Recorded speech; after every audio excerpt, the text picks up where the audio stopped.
I'm Brandon Isle with BYU-Idaho Radio, and joining me over the phone is Tom Murphy. He's a photographer, and he has a cool opportunity where one of his photographs of a bison is going to be on a United States Postal Service stamp.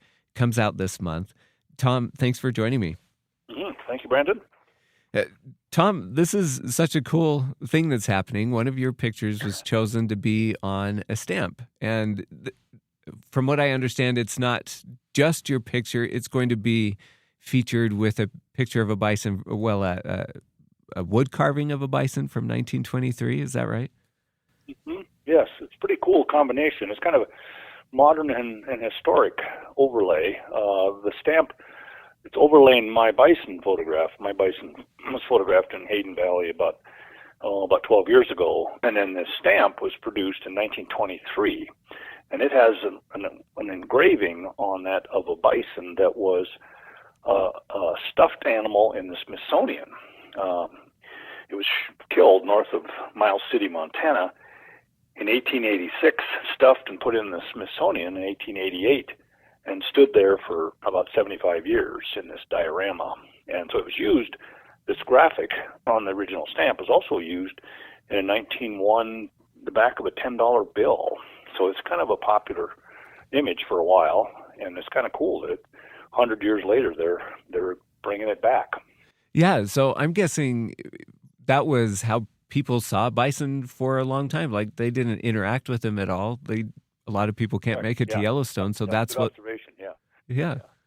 So the bison that was killed was one of the last in Montana, a wild bison in Montana. So that was the opportunity.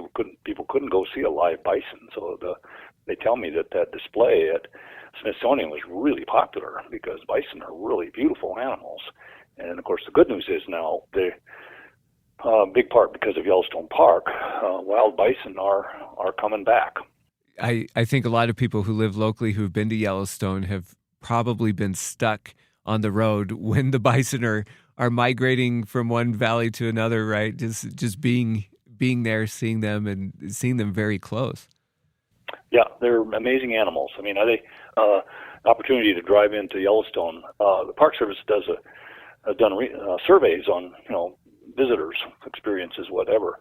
And the number one thing people want to see when they come to Yellowstone Park is a bison. It's not Old Faithful, it's not a wolf, it's not a grizzly bear, it's not a moose, it's a bison, which I think is really cool because they're the last surviving Pleistocene megafauna, which means Ice Age large animal. And, there used to be mammoths, mastodons, camels, all kinds of other big animals, but the bison is the only one left. And Yellowstone has been the reason that the wild ones, the genetically pure bison, actually survived. Yeah, it's so cool. So important to have these national parks where the animals can just roam free and hopefully get to a state where we can see a lot of them. Yeah, I hope so. Yeah. So tell me, how did you get this honor of having your photograph on a stamp? How did that come about? Well, it kind of fell in my lap. I just got an email out of the blue from the Postal Service, and I'm looking for bison photographs. I've been photographing Yellowstone for 50 years, and I have a reputation for, wildlife in Yellowstone. And there's a fellow here in Livingston, Montana, named Glenn Plum, who has worked with bison in the past. Apparently, the Postal Service contacted him. Who do you know that has bison photographs? And so they gave them my email address. So we had a kind of an interesting exchange. They asked for some bison photographs, which I have. If I type in my search in my system, I come up with about 5,000 bison photographs. Oh, that's all, right? That's all. Yeah, right. So I scratched my head and picked out a few of my favorites, and they didn't want any of those. So then they sent me an artist rendering of what they had in mind, and basically I went back into my file and found this simple graphic of just a broadside view of a bison, and they were ecstatic about that. They really liked it. It's simple. They can overlay this old antique stamp on top of it, and again, their idea was historic and modern, and I think it was a really good idea. Yeah. And they're going to make 15 million of these little guys. How does that feel? Like, what an honor. It feels pretty cool. I mean, when I was a kid, for a little while, I collected postage stamps because they're little tiny pieces, works of art, and the honor to me is now I have little my pieces of art flying all over the world. Yeah. Well, and not just that, but like people will get to interact with it, get to see a bison, a real bison in a photograph that you took. Mm-hmm. Yeah, a modern bison, and I'm hoping. I mean, it's a national mammal. It's been designated about 10 years ago as a national mammal, and there's a really strong attraction to bison. I mean, they're unusual shape.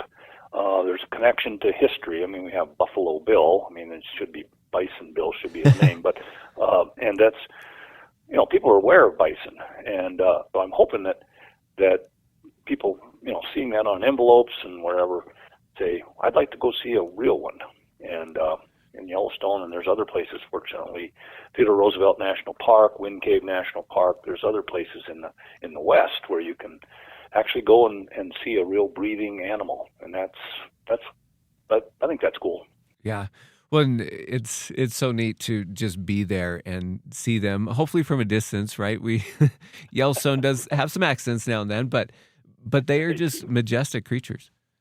Well, the other thing I'd like to point out to people is they can outrun most horses.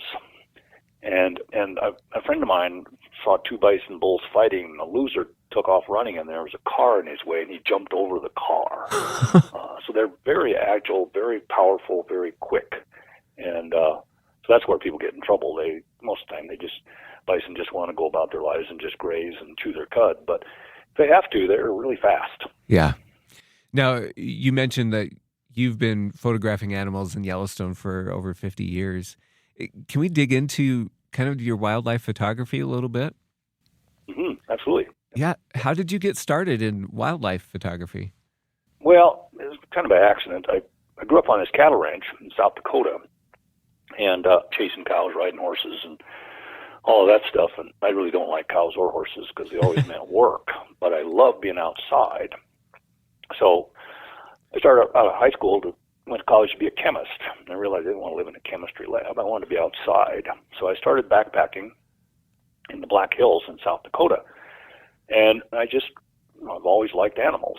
And so one day I just went downtown in Rapid City, South Dakota, and bought a camera, and self-taught. I have a PhD from Trash Can University, making all these photographs, making mistakes. And I just gravitated towards animals. And of course, a big part of being a successful wildlife photographer is knowing your subject, understanding what they might do, how they move in different kinds of weather, how they interact with each other, how they interact with other species. And I learned a lot about animals by being on this ranch. And so I've kind of applied some of my, childhood experiences, plus thousands of days wandering around in the boondocks since. And so my goal is not just what an animal is, but who they are. In other words, what do they do to make a living? How do they how they move in the landscape, and try to understand and tell their story more than just what they are, but who they, their individual personalities even sometimes. And so that's my challenge is go beyond just an illustration, but behavior. Yeah, I was looking at your website, and you are so good at capturing just that personality in an animal. What are you looking for when you're taking a photograph? The truth, basically. The truth about, again, like who they are. And there's an old adage that even a blind chicken will find a piece of corn once in a while. But if you want to consistently get good photographs, you need to know your subject. So that's what I'm always watching for is what are they doing? How do they move out there in the landscape, and how they interact with each other? I mean, some of the best interaction photographs are, of course, moms and their babies. There's always interaction there. Babies, animals, whatever they are, whatever size they are, they're all learning, these little guys. And so some of my first things I try to watch for is the behavior of little guys. And of course, right now, this time of year, bison start to give birth about the 20th of April. So I'm going to Yellowstone tomorrow to spend a day looking for baby bison. And they're out there playing. And, how the the mom interacts with them and how they interact with each other, how they learn to run around. And I mean, they're just a lot of fun to watch. So I'm kind of selfish. My job is looking for fun. Well, you're looking for that fun, but I'm guessing you have to spend a lot of time waiting and watching. Yeah. And don't feel sorry for me. I like it. I like it. It's fun to be out there. But yeah, I mean, I'll go out there and like tomorrow I may not make more than about 6 photographs, but I'm sort of learning myself. You know, I'm going to see some behavior probably I've never seen before, and accumulate that reservoir of experience that there's a lot of things I anticipate they might do this, but then they don't. They do something else. I miss it, or I don't have the right equipment, or I'm not in exactly the right place. But the more I know, the higher the likelihood of me being in the right place to make photographs. My analogy is if you want to consistently get good photographs of a baseball game, you need to know the rules of baseball. Otherwise, you have no idea what they're doing out there, what they're running around out there for. So it kind of applies to me. So I can sit on a hillside and watch a bison herd, and basically I'm working, I'm watching and learning. Yeah, it just sounds so fun. To make your photographs, you've got to have some good equipment. I know there are a lot of photographers out there. What are you using to capture these images? As you know, it's not about the camera, but you need good equipment, that's for sure. And so I use big telephoto lenses because I don't want to be close to them. I don't want them interacting with me. I want them to go about their lives, whatever they're doing. They have to tolerate me. I'm not hiding from them. So they have to kind of get used to me that I'm benign. And then, so big lenses, my typical lens I use now is a 500 to a 700 millimeter. Of course, digital now, film is junk compared to digital. It's way better than film ever was. And, which means you're stuck on a computer, but the quality is way better than film ever was.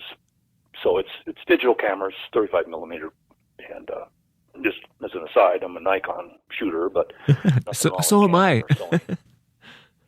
Good. Yeah, I've been shooting Nikon since the beginning. I shot Canon for a couple of years. Again, there's nothing wrong with Canon, but I just like some features about Nikon. And so again, digital, you measure sort of the quality of a digital file by the number of pixels, the size of the files. So I buy the cameras with the most pixels, most information. Yeah. It's so fun to talk that part, but let me ask you this. Do you remember the first time you saw a bison, the first time you interacted with a bison or took its picture? Well, it's kind of a complicated story, but yeah, I dug up bison skulls on our ranch, so that's sort of my first interaction was skulls. And I saw them a time or two in the Black Hills and Wind Cave National Park, but my first real connection with bison was kind of a fun story. In 1975, time goes by, my wife and I were out touring the West. We lived in Rapid City at the time, and she dropped me off at the north end of Yellowstone Lake, and I set up a backpacking trip from Yellowstone Lake to Cook City. It's about 50 miles, and I've got a backcountry permit.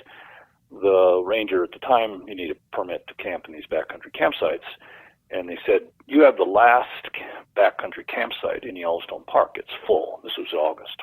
I said, oh God, there's going to be people all over the place. I saw one couple for about 45 seconds, said hello on the trail, spent about 10 minutes talking to a guy and his son for about off the Cache Creek. That was it. But I was up Lamar River quite a ways near the mouth of Miller Creek, getting ready to camp that evening, and I heard this grunting sound, and I had never been around bears before, so my feeling was it was a bear. Made me kind of nervous. I climbed a tree to look around, see if I could see this in the bushes and the willows, and it wasn't going anywhere, just kind of making his noises. And I finally crawled down out of the tree and went around the corner and snooped and looked around, and it was a bull bison. And that's in the rut in August, and they sound, people can relate to this, they sound like a 2,000-pound pig, grunting sound. They also sound like an African lion, since I've been to Africa a number of times, so they remind me of bison, or lions remind me of bison, or bison remind me of lions. And that was a big relief, and I was really intrigued by this guy. And it was a big bull, and so again, it kind of stuck in my head, because at first I thought I was going to be in trouble because there was a bear there, but it turned out to be a big bison bull. Yeah, I'm just imagining this. Like, I've seen bison close and from a distance, but when you don't know they're there and you hear that grunting, it is so scary because you don't know what they're going to do. Yeah, and I didn't know what they sounded like, so that was really that was part of my education. Yeah, well, that's so cool. So let's get back to the stamp for just a second. There's a ceremony happening later this month. Tell me what that's going to be like, and how people can get this stamp. It's going to be released in Boston on May 25th, which is a Monday, which is a holiday. So you can't buy them on the first day. I guess you could probably buy them in Boston, but I'm not going to go to Boston. But so the next day, May 26th, they're going to be available all over the country. And so I'm here in Livingston, Montana. I'm going to be sitting in the lobby of the local post office signing collector's items, stamps, and whatever. And this is kind of fun. Give me an opportunity to meet a lot of friends, and again, they're planning on producing at least 15, maybe 20 million of these bison stamps. And so our local post office basically bought as much as they would let her take. So there's going to be a number of organizations and friends who are going to buy 1,000 stamps or more, because it's a pretty stamp. It really is. Yeah. Well, and just thinking about that, and you mentioned that you collected stamps as a boy. What is this like for you and your family? Well, they're tolerant of me. They are kind of, to be honest with you, they're kind of underwhelmed. It's like, well, Tom's doing this now. But and I've had stuff in National Geographic, and there's a film called Christmas in Yellowstone that was on PBS for about 15 years, very popular film. My mom on the 24th of May will be 100 years old. Oh, wow. And so for years, some people would say, well, you're getting kind of famous. And I said, well, my mom doesn't think I'm famous, so I'm not. And then about 5 years ago, my mom looked at me and says, you're getting kind of famous, aren't you? I thought, okay, I guess I can't use that excuse anymore. Yeah, now you've made it. I've made it. My mom thinks I'm famous, yeah. Well, congratulations to her. That's so neat. Let me ask you this question, and we'll finish with this. There are just so many people who love to take pictures and head to Yellowstone and Grand Teton National Park, and they just want to capture that perfect picture. What advice do you have for budding wildlife photographers? Learn wildlife behavior. That's the main thing. It's not about the equipment. Ultimately, you need good equipment, but you got to stand in the right place at the right time. And so if you like being outside and you like watching animals, then just go do that first and learn your subject.